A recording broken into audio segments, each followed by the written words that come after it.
Hekk kif il-festi tal-Eid għaddew u l-vaganzi waslu fit-tmiemhom mhux ftit huma dawk li forsi kienu xi ftit iżejjed matul dan il-perjodu magħruf għal ħelu tradizzjonali.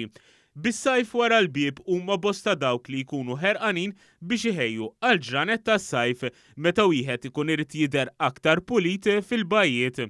One News tkellem ma' Liam Bartolo, coach u nutrizzjonista professjonali dwar kif wieħed jista' jtejjeb il-figura tiegħu f'dawn il-ftit ġimgħat li ġejjin qabel ma l-bajjiet jerġgħu jimtlew bin-nies jixxemxu jomu. Hemm ħafna li wieħed jista' jagħmel, hemm l-option li wieħed jingħaqad fi studio jew f'komunità tal-fitness u jibda jagħmel xi eżerċizzju.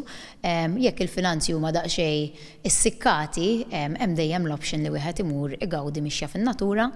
Eżempju, issa fl-aħħar it-temp jiswa qed jiżbieħ, qed jikkalma ftit fl-aħħar. Allura once jippermetti l-ġurnata tkun itwal hija tentazzjoni li wara x-xogħol tgħid laqna mixja. Bħala professjonista Liam Bartolo temmen ħafna fil-mixi għax huwa wieħed mill-iżjed eżerċizzji sempliċi u li kulħadd jista' jagħmel waħdu bla periklu li jweġġa'. Jgħinek kemm tirrilassa b'mod psikoloġiku kif ukoll fiżikament, fimt isek tarmi l-istress tiegħek tal-ġurnata u tinsa fimt isek tħossok persuna ġdida. Ġifieri l-mixi hija waħda mill-iktar attivitajiet fiżiċi li huma bażiċi b'xejn u flexibbli, ġifieri min għandu tfal jista' jaħrab nofsija fimt isib il-ħin li jaħdem għalih. Apparti l-eżerċizzju, wieħed irid ukoll joqgħod attent għall-ikel li jiekol. Dan minħabba li l-ikel huwa wieħed mill-ingredjenti ewlenin biex wieħed iħossu jidher aħjar kemm fiżikament kif ukoll mentalment. Tajjeb li nittrejnjaw, però biex inti tara daqsxejn riżultat trid ukoll tiekol b'mod strutturat u b'mod healthy. Issa ovvjament b'mod vera bażiku kif nispjegaha, huwa importanti li wieħed jixrob bejn 2 u 3 litri kuljum.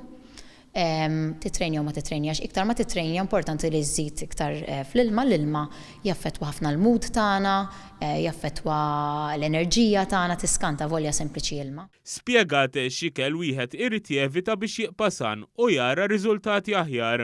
Naqtaw ċertu fats żejda, ċertu zokkor li jkun proċessat, ġifieri ħalli tiklu frott, frisk, tippruvaw tibbażaw l-ikel id-dieta tagħkom fuq ikel mill-inqas proċessat possibbli. Meta taqdu mbagħad training strutturat ma' ikel strutturat, ovvjament ħataraw riżultati viżibbli. Liam Bartolo qalet li idealment wieħed għandu jagħmel eżerċizzju sa mill-anqas 3 darbiet fil-ġimgħa. Għamel darbtejn ikollok maintenance. Femt ġifieri żomm healthy, però mhux neċessarjament tara daqshekk differenza. Iktar ma żżid ovvjament. Importanti li ma naqgħux fit-trap li neżaġeraw. Għax eżaġerazzjoni kemm fid-dieta kif ukoll fit-training ma jwasslux għal affarijiet tajbin, ġifieri tispiċċa bl-injuries, jekk dieta nispiċċaw mbagħad naqgħu f'ċertu toroq li ma nixtiequx illi u ma ninkureġġix kulħadd li jaqgħu. Ma tistax fil-fissazzjoni mi tajba għal xejn, għal ħadd, ġifieri f'dak kollu li nagħmlu. Madankollu mhux kulħadd u l-istess u allura jista' jagħti l-każ li persuna tagħmel l-istess dieta u l-istess ammont ta' eżerċizzju fiżiku imma r-riżultati aħħarin ma jkunux l-istess għal kulħadd. Wieħed jista' jieħu iżjed żmien minn ħaddieħor biex jara r-riżultati mixtieqa. Allura saħqet Liam Bartolo wieħed m'għandu jaqta' qalbu qatt.